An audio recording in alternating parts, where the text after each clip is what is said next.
Hello everyone, इस video में हम पढ़ेंगे क्लास सेवेंथ हिंदी का चैप्टर 1। इसमें हम पूरा पोएम का एक्सप्लेनेशन समझेंगे और इसके क्वेश्चन आंसर्स भी देखेंगे। तो पोएम है, हम पंछी उन्मुक्त गगन के, पिंजर बंद न गा पाएंगे, कनक तीलियों से टकराकर पुलकित पंख टूट जाएंगे। तो देखिए, जो पंछी हैं, ये पंछी जो हैं वो अपनी बात कह रहे हैं। इसमें वो कहते हैं कि हम जो पंछी हैं, हम जो बर्ड्स हैं, वो उन्मुक्त गगन के हैं। मतलब जो खुला आसमान है, दूर दूर तक फैला हुआ आसमान, उसके रहने वाले हम पंछी हैं। पिंजर बंद, पिंजरे में बंद रह कर के हम गा नहीं पाएंगे। कनक तीलियाँ, कनक, आप पिंजरे की तीलियाँ होती हैं, वो किसी भी चीज़ की होती हैं, हो सकती हैं, चाहे वो सोने की ही तीलियाँ क्यों ना हो। सोने की जो तिल्लियाँ हैं, उनसे टकरा टकरा कर हमारी जो पुलकित, हमारे जो नए नए उगे हुए हमारे जो कोमल पंख हैं, वो टूट जाएंगे। फिर आगे बोलते हैं कि हम बहता जल पीने वाले मर जाएंगे भूखे प्यासे, कहीं भली है कटुक निबौरी कनक कटोरी की मैदा से।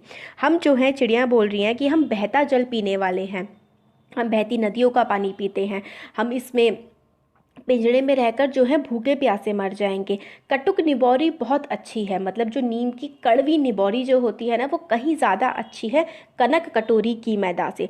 सोने की कटोरी में रखी हुई मैदा से कहीं ज़्यादा अच्छी होती है नीम की कड़वी निबौरी। स्वर्ण श्रृंखला के बंधन में अपनी गति उड़ान सब भूले, बस सपनों में देख रहे हैं तरु की फगुनी पर के झूले। अभी स्वर्ण श्रृंखला, जो ये पिंजड़ा है, स्वर्ण का बना है, सोने का बना है, इसके बंधन में हम बंध गए हैं। अपनी गति और अपनी उड़ान सब कुछ हम भूल चुके हैं। अब तो बस हम सपनों में ही देखते हैं कि जो फागुन के महीने में जो झूला डाला जाता है, उस तरीके से जो हम घूमते थे पहले उन्मुक्त गगन में, वो सब अब हम बस सपने में ही देख पाते हैं। अब तो हम पिंजरे में हैं। ऐसे थे अरमान की उड़ते नीले नभ की सीमा पाने, लाल किरण सी चोंच खोल चुगते तारक अनार के दाने। फिर वो बोलते हैं आगे कि हमारे ऐसे अरमान थे, चिड़िया बोलती हैं कि हम नीले गगन में, जो इतना सुंदर आसमान फैला हुआ है, इसमें दूर दूर तक उड़ करके हम लोग जाते और सूरज की किरणें जो हैं उसको अपनी चोंच खोल करके उसको अपने अंदर ले लेते और अपनी चोंच खोलकर हम अनार के दानों को चुगते। होती सीमाहीन क्षितिज से इन पंखों की होड़ा होड़ी, या तो क्षितिज मिलन बन जाता या तंती सांसों की डोरी। अब हम लोग इतना ऊंचा उड़ते कि जो क्षितिज है, आसमान के ऊपर तक हम पहुंच जाते और पंखों से होड़ लगाते कि कितना ऊपर हम उड़ सकते हैं। या तो हमारा क्षितिज से मिलन ही हो जाता, आसमान के सबसे ऊंचे जो पॉइंट होता है उससे या तो हम मिल जाते जा करके, या फिर जो है हमारी सांसों की डोरी जो है, मतलब हमारी सांसें ही क्यों ना तन जाती। नीड़ न दो चाहे हटनी का, आश्रय छिन्न भिन्न कर डालो, लेकिन पंख दिए हैं तो आकुल उड़ान में विघ्न न डालो। फिर वो कहते हैं कि हमें ईश्वर ने पंख दिए हैं, चाहे तुम हमें कुछ खाने को मत दो, कुछ भी मत दो, हमें आश्रय मत दो, जो तुमने हमें जगह रहने के लिए दी हुई है उसको तुम मत दो, मगर हमें जो भगवान ने पंख दिए हैं, अगर हमें पंख मिले हुए हैं तो हमारी जो उड़ान है, हम जो उड़ सकते हैं, इसमें तुम विघ्न मत डालो, इसमें जो है कोई रुकावट मत डालो। तो ये कविता हो गई। कविता का नाम क्या है? तो कविता का नाम बहुत ज़्यादा इंपॉर्टेंट होता है, एक तो हमारे चैप्टर के लिए, और दूसरा इंपॉर्टेंट होता है हमारा इसका जो कवि है। तो कवि का नाम और कवि का नाम तो इसमें हमें दिया ही नहीं गया है। तो पोयम का नाम तो हम पंछी उन्मुक्त गगन के। और अब हम इसके देख लेते हैं क्वेश्चन आंसर्स। तो देखिए, पहला क्वेश्चन है, हर तरह की सुख सुविधाएं पाकर भी पक्षी पिंजरे में बंद क्यों नहीं रहना चाहते हैं? सुख सुविधाएं होती हैं हर तरीके की पंछियों के पास पिंजरे में, मगर फिर भी वो क्यों नहीं रहते पिंजरे में बंद, क्यों उनको अच्छा नहीं लगता? तो देखिए, इसका उत्तर है, पक्षी के पास वो सारी सुख सुविधाएं हैं जो उसके जीवन जीने के लिए आवश्यक है, परंतु वह स्वतंत्र नहीं है। उसके पास क्या नहीं है? स्वतंत्रता नहीं है, जो उसे सबसे ज़्यादा प्रिय है, सबसे ज़्यादा पसंद है। वे इस खुले आकाश में आज़ादी पूर्वक उड़ना चाहते हैं। वो क्या चाहते हैं? खुले आसमान में बिल्कुल खुश होकर के उड़ना चाहते हैं। इस प्रकार की उड़ान उसमें नई उमंग और प्रसन्नता भर देती है, जो पिंजरे की सुख सुविधाएं नहीं दे सकती। इसलिए हर तरीके की सुख सुविधाएं पाकर भी पक्षी पिंजरे में बंद नहीं रहना चाहते। क्यों नहीं रहना चाहते? क्योंकि उन्हें वो प्रसन्नता नहीं मिलती जो उन्हें आकाश में उड़ने से मिलती है। आकाश में वो जब होते हैं तो वो आज़ाद होते हैं, पिंजरे में वो गुलाम होते हैं, स्वतंत्र नहीं होते। नेक्स्ट क्वेश्चन है, पक्षी उन्मुक्त रहकर अपनी कौन कौन सी इच्छाएं पूरी करना चाहते हैं? तो क्या क्या इच्छाएं पूरी करना चाहते हैं? तो पक्षी उन्मुक्त रहकर, आज़ाद रहकर जंगल की कड़वी निबोरी खाना चाहते हैं, प्रकृति के सुंदर रूप का आनंद लेना चाहते हैं, खुले नीले आकाश में उन्मुक्त उड़ान भरना चाहते हैं, और क्या चाहते हैं? नदियों का शीतल जल पीना चाहते हैं, और क्षितिज के अंत तक उड़कर जाना चाहते हैं। क्षितिज आसमान के ऊपर तक वो उड़कर जाना चाहते हैं। इसके लिए उनको अपने प्राणों की, अपनी जान की भी चिंता नहीं है। तो वो आज़ाद रहना ज़्यादा जो है अच्छा समझते हैं, बजाय के कि वो कितना भी अच्छा खाना खाएं, कितना भी उनको सुख सुविधाएं मिल जाएं पिंजड़े में, उससे अच्छा उन्हें लगता है आज़ाद रहना। नेक्स्ट है, हमें भाव बताना है, इसका भाव स्पष्ट करना है। या तो क्षितिज मिलन बन जाता या तंती सांसों की डोरी। इसका क्या मतलब है? तो देखिए इसका आंसर है, क्षितिज का अर्थ है जहाँ धरती आकाश मिलते हैं, मतलब ऊपर तक, और पक्षी क्षितिज के अंत तक जाने की लालसा रखते हैं, फिर चाहे उन्हें किसी भी स्थिति का सामना करना पड़े। वो चाहते हैं या तो वो आज वह क्षितिज के अंतिम छोर तक को छोर ही प्राप्त कर लें, अन्यथा अपने प्राणों को न्यौछावर कर दें, मतलब वो बहुत ऊपर तक उड़ जाएं, अपने खुले आसमान में उड़ें, या फिर उनके प्राण ही क्यों ना चले जाएं। नेक्स्ट क्वेश्चन है, बहुत से लोग पक्षी पालते हैं, पक्षियों को पालना उचित है या नहीं? अपना विचार लिखिए। तो बहुत सारे लोग पक्षियों को पालते हैं, आपको क्या लगता है कि पक्षियों को पालना सही है या नहीं है, वो आपको बताना है। तो देखिए इसका उत्तर आप ऐसे दे सकते हैं, मेरे अनुसार पक्षियों को पालना बिल्कुल भी उचित नहीं है, बिल्कुल भी ठीक नहीं है, क्योंकि ईश्वर ने उन्हें उड़ने के लिए पंख दिए हैं, तो हमें उन्हें बंधन में रखना सर्वथा अनुचित है। मतलब ठीक बात नहीं है उनको बंधन में रखना।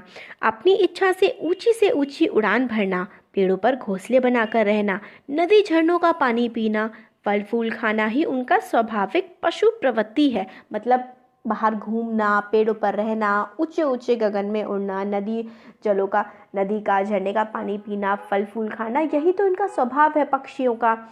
तो आप किसी को भी कितना ही सुखी रहने का सुख देने का प्रयास करें, मगर उनका जो स्वभाव होता है, उनका स्वाभाविक परिवेश से अलग करना उचित नहीं माना जाता, अनुचित ही माना जाएगा। मतलब आपको बंधन में नहीं रखना चाहिए, जो चिड़िया होती हैं उन्हें पिंजरे में नहीं रखना चाहिए, वो अच्छी बात नहीं होती है। नेक्स्ट है, क्या आपने या आपकी जानकारी में किसी ने कोई पक्षी पाला हुआ है? उसकी देखरेख किस प्रकार की जाती होगी, लिखिए। तो क्या किसी ने पक्षी पाला हुआ है, आपके जान पहचान में पाला है, तो कैसे उसकी देखरेख करते हैं वो बताना है। तो देखिए इसका उत्तर आप दे सकते हैं, एक बार एक घायल कबूतर, जैसे अपनी स्टोरी बना के कि हमारे घर आ गया, जिसकी हमने देखभाल की और उसे ठीक होने के बाद वह हमारे साथ ही रहने लगा। सब घर वालों के लिए वह कौतूहल का विषय बन गया था, मतलब खुशी का, मज़े का। हम सब घर वाले एक नन्हे बच्चे की तरह उसकी देखभाल करते थे। उसे रोज़ नहलाया जाता, उसके खाने पीने का बराबर ख्याल रखा जाता। इस प्रकार से हम अपने पक्षी का पूरा ख्याल रखते थे। तो आपका ही कोई पेट होगा तो उसका आपने कैसे ख्याल रखा वो आप बता सकते हैं। फिर पक्षियों को पिंजरे में बंद करने से केवल उनकी आज़ादी का हनन ही नहीं होता, अपितु पर्यावरण भी प्रभावित होता है। इस विषय पर हमें 10 पंक्तियाँ लिखनी है और अपने विचार जो है वो बताने हैं। तो देखिए कि पर्यावरण, पिंजरे में आप पक्षियों को बंद रखते हैं तो वो सिर्फ उनका ही नुकसान नहीं है, बल्कि एनवायरनमेंट का, पर्यावरण का भी नुकसान है। वो कैसे, वो हमें बताना है। तो देखिए पक्षियों को पिंजरे में बंद करने से सबसे बड़ी समस्या पर्यावरण में आहार श्रृंखला असंतुलित हो जाएगी। फूड चेन जिसे आप कहते हैं वो असंतुलित हो जाएगी। जैसे एग्जाम्पल देते हैं, जैसे घास के छोटे कीट खाते हैं तो उन कीटों को पक्षी, तो छोटे छोटे कीड़े घास खाते हैं और उन छोटे छोटे कीड़ों को पक्षी खाते हैं। यदि पक्षी ना रहे तो इन कीटों की संख्या बहुत ज़्यादा हो जाएगी। तो हमारी फसलों के लिए ये बात उचित नहीं है, सही नहीं है। इस कारण पर्यावरण असंतुलित हो जाएगा। पक्षी जब फलों का सेवन करते हैं तब बीजों को यहाँ वहाँ गिरा देते हैं। इससे फलस्वरूप नए नए पौधे पनपते हैं। कुछ पक्षी हमारी फैलाई गंदगी को भी खाते हैं, जिससे पर्यावरण साफ रहता है। यदि ये पक्षी नहीं रहेंगे तो पर्यावरण दूषित हो जाएगा और मानव कई बीमारियों से ग्रस्त हो जाएगा। अतः जिस प्रकार पर्यावरण ज़रूरी है उसी प्रकार पक्षी भी बहुत ज़रूरी है। तो देखिए जो है पक्षी कुछ कीड़ों को खाते हैं, कुछ हमारी फैलाई हुई गंदगी खाते हैं। वो जो बीज खाते हैं वो जगह जगह गिरा देते हैं, तो उससे क्या होता है, नए पेड़ पौधे भी उगते हैं।